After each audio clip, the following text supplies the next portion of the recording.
What's up everybody and welcome back. So today I've got a full Lightroom edit for you again. This is one that I've not done in a while, so I thought it was about time I brought it back. So today's preset that we're going to be running through is the Dark Academia one, and this is a really cool preset. I love using this one. It can be used in a lot of different contexts, but really it's drawing influence from like that sort of dark and moody, like university, old library, churches, cathedrals, you know, that old architecture where you've got that cold yellow stone feel that you just want to saturate down, apply like a really good sort of dark tone over it. And the idea of this preset is that it doesn't matter when you go out and shoot, you can actually just take these photos during the day, apply these presets over the top, and you can turn it into that kind of like nice dark and moody setting. If anything, it's actually better to go out and take photos for this kind of style during the day, because actually you get a lot of light flooding through the windows, you can get some really cool light rays captured. Then when you put the preset over the top, you've still got that light there in the image. So a lot of the images that you'll see in the preset pack, the link is down below.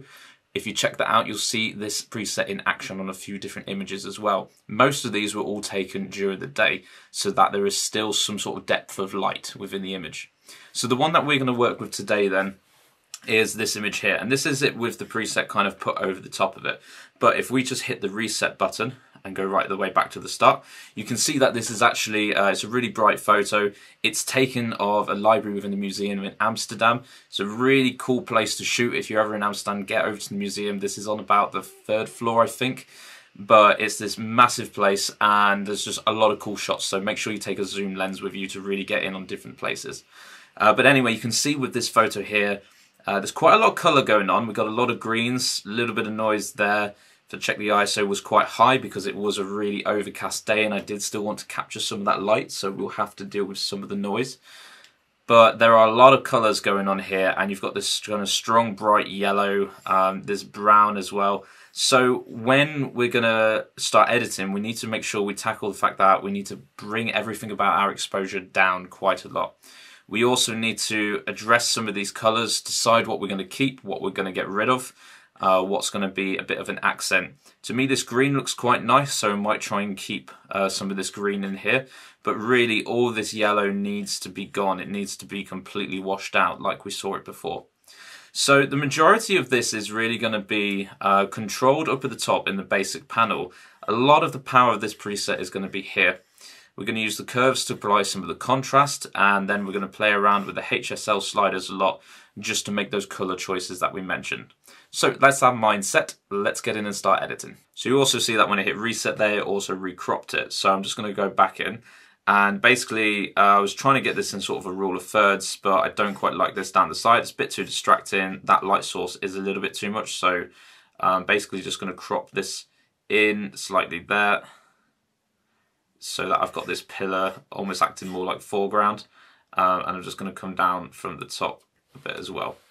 There we go. So I'm trying to make the staircase kind of the feature there, make sure I've got some leading lines from the floorboards and the bookcase, and that looks a little bit more natural now. So the composition looks better. Let's get over into the panel.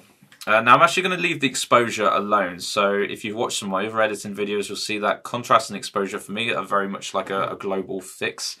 Once I've played around with all of the other settings. So I tend to come back to this once I've actually done my curves, which means let's dive straight down into our highlights, shadows, whites and blacks.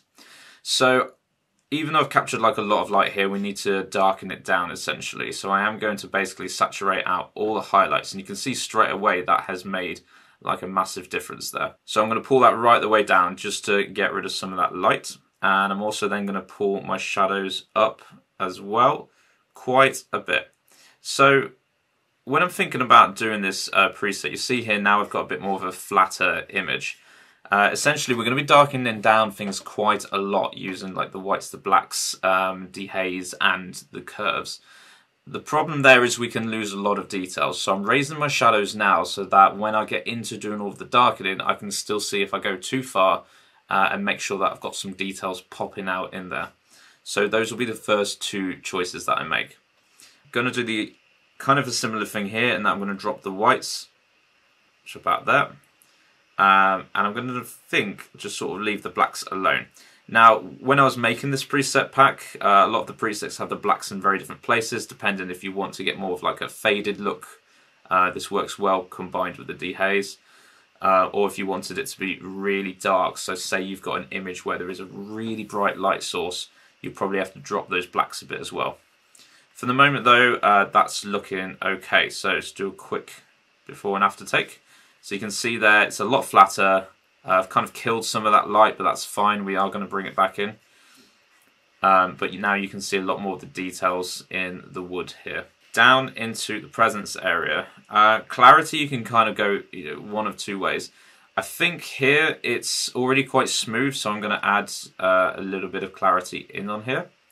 But I know on another shot that I took in this library where there were just so many books, I decreased the clarity just so that there wasn't just too many details and lines going on. Okay, and let's definitely add in some dehaze there as well.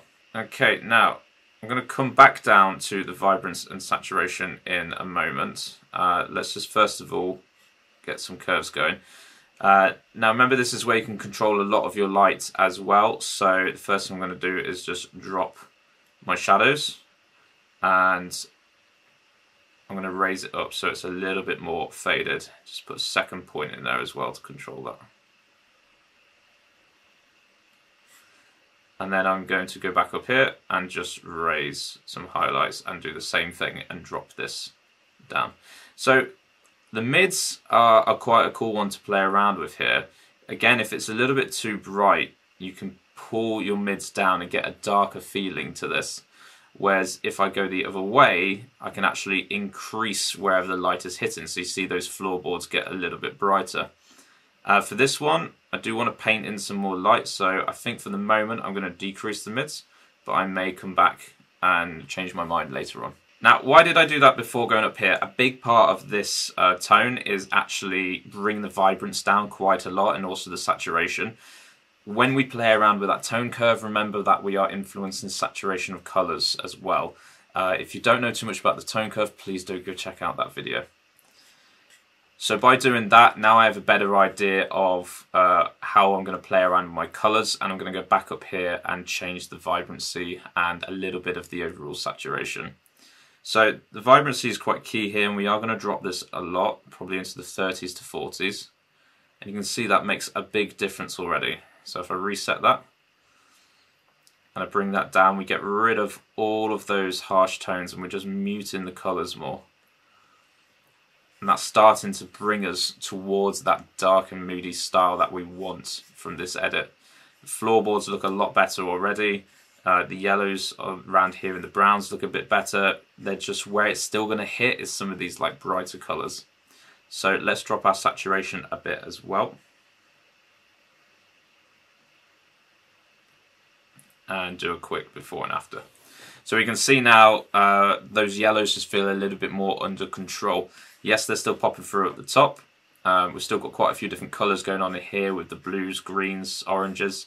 So that's going to be our next challenge, is just to contain all of this and pick out some accent colours. Okay, moving down into the HSL sliders then. So we're going to basically desaturate like quite a lot of the colours that are in here.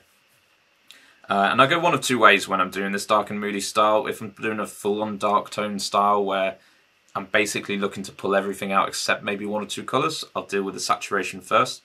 But because we've got a lot going on in here, I want to just play around with my hues, make sure I can kind of match some of these colours together a bit more.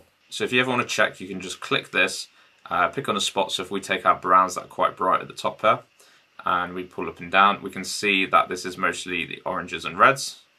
And if I tackle like the browns and the floorboards down here, we should hopefully be able to see that we got yellows and oranges as well.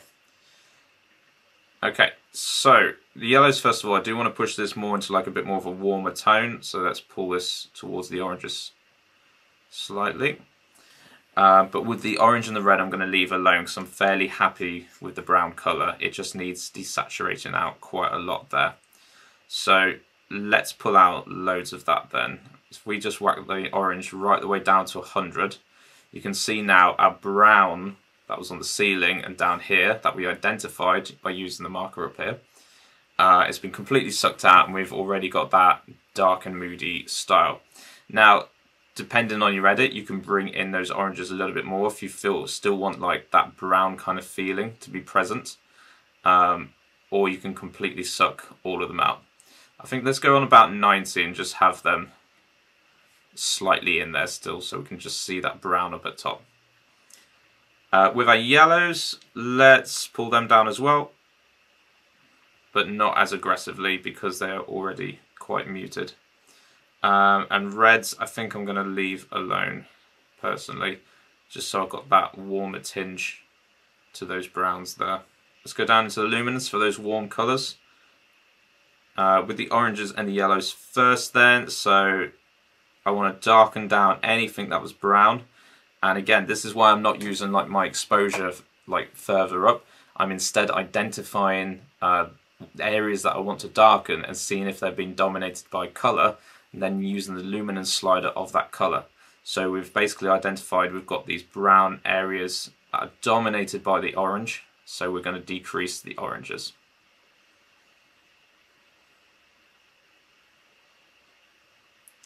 Okay, and then we're going to do the same thing with the yellows. Let's have a look at decreasing them first. And then let's just quickly have a look at increasing.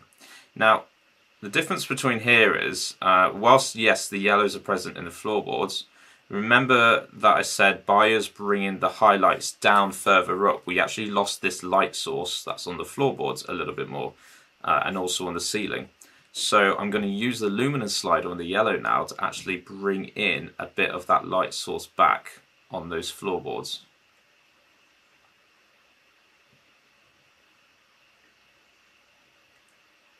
And I'm going to do the same with the red as well, and just bring that back in slightly more.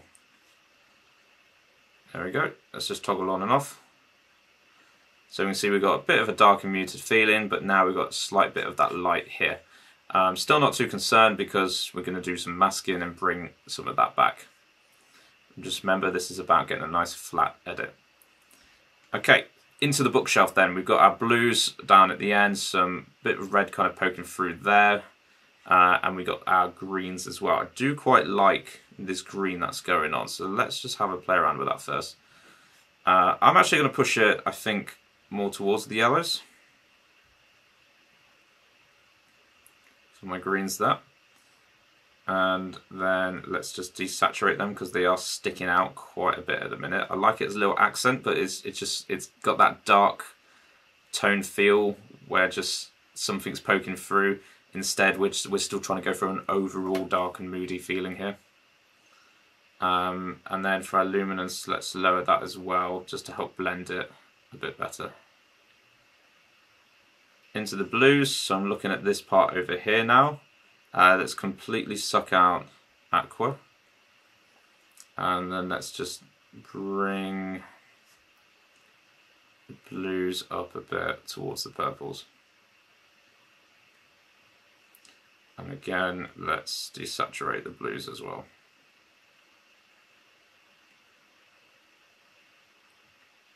And if we bring the lumens down, hopefully it'll help to darken that little patch there.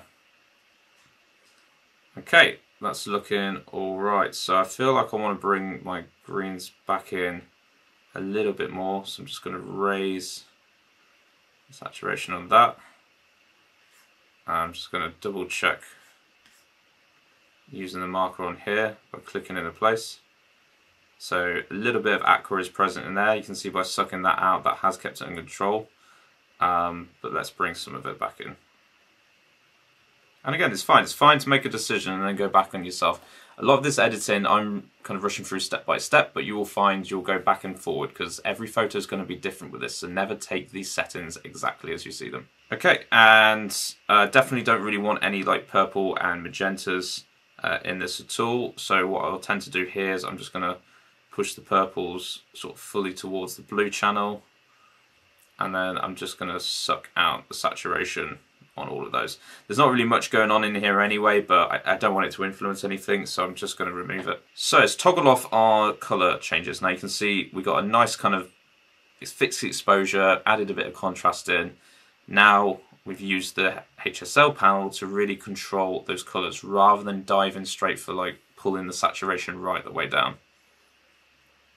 If I went a bit overboard here then, I could come back up here and use this to globally fix and add in a bit of a saturation. So I'm just going to bump that slightly. Okay, that's looking good.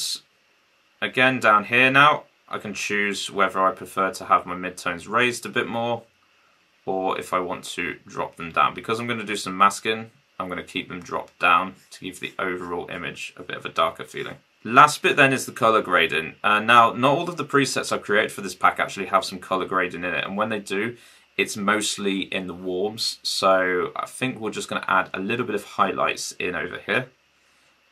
Let's just really saturate that up so we can see what it's doing. But straight away, as I've just introduced this, it's got this nice kind of orange, warm feeling over it. And that might work in certain scenarios. Some like church ones, it might work. If you've got, again, a bright light source in the room, maybe you do want to warm it up a bit, make it a bit more yellow so you can hear, like, feel that sun coming through. I don't want to be this aggressive though, but I kind of like where that's sitting. About 30 feels good. And just literally want to put a little bit of warmth in, like that. Let's increase our blending. Okay, before I go back and I add any sort of global contrast, I'm just going to do my details side. And let's take a look at the mask on it already. I'm just going to target those main lines that we have. Get around some of those books. There we go. And it's just to really sharpen up the image without attacking everything in there. And then we'll just need a little bit of denoising as well. We've got some colour down there, but let's just raise our luminance to about 20. This would be a chance actually where I could try and use the reduce noise with AI. If I had a bit more time, I probably would. I've been getting some good results with that whilst combining it with the sharpening, because sometimes it can just feather the edges a bit more.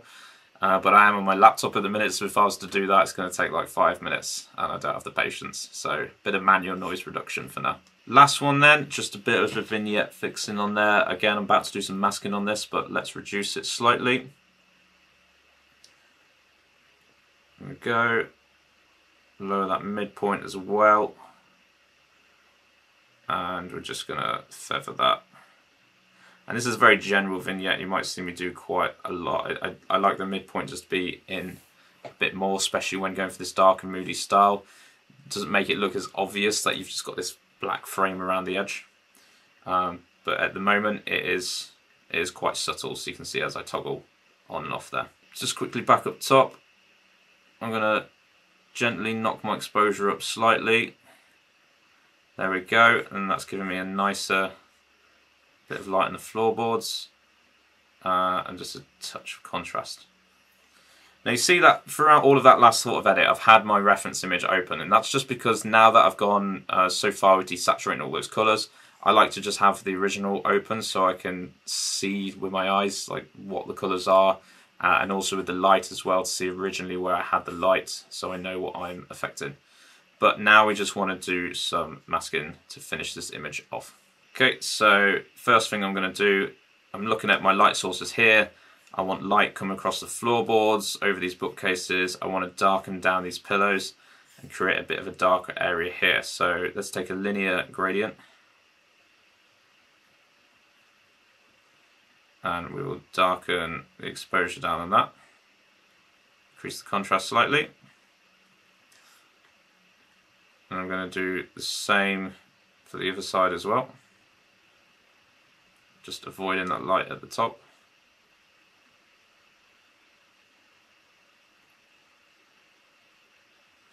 And then basically just going to do, because I haven't really got a subject in here, I've just got this ladder, a quick bit of dodge and burn in. So I'm just going to boost my exposure up. And I'm just going to go over those sort of floorboards that were there. And just go across the bookshelf a bit as well. And then we bring that down to a bit more of a natural level. Increase the highlights as well, and perhaps just the whites slightly there.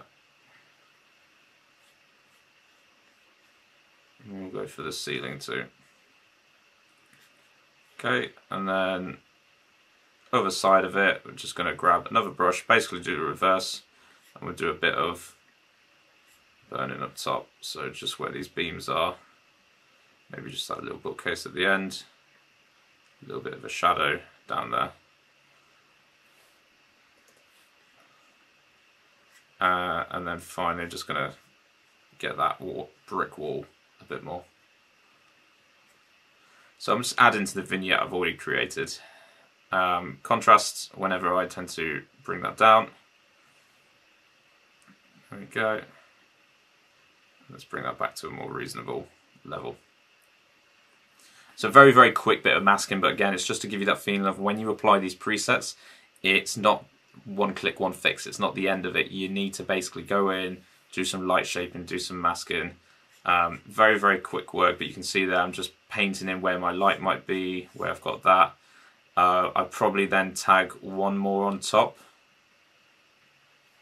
Take sort of a wider brush. I could do a radial gradient here, but I'm just going to kind of do a very broad stroke, like around the top like that. Avoiding the pillars slightly. And I'm going to raise my exposure a little bit, and I'm also just going to raise the temperature a little bit as well. So I'm injecting some of that warmth back into the image. Quick toggle on and off of that. So we had a very flat image there, bring those back in, and yeah, just a very quick bit of light painting, and that will be it then. We have our preset. So this is a really cool style. Like I say, it works with a lot of images. You can see how we've taken some really bright image that was taken during the day, a little bit of an overcast outside, but still we've been able to get the look that we wanted for it, which is this really dark and moody, that dark academia type style that you do see quite a lot in some fantasy artwork. If you want to see some more variations of this and things, so if you hit the link below, there is a link to a preset pack of this, which I think has got about 12 or 14 different variations, bringing in some of the warmer and cooler colours. So please do check that out. Hope you got a lot out of today. Please do like, subscribe and comment. I'll see you in the next one.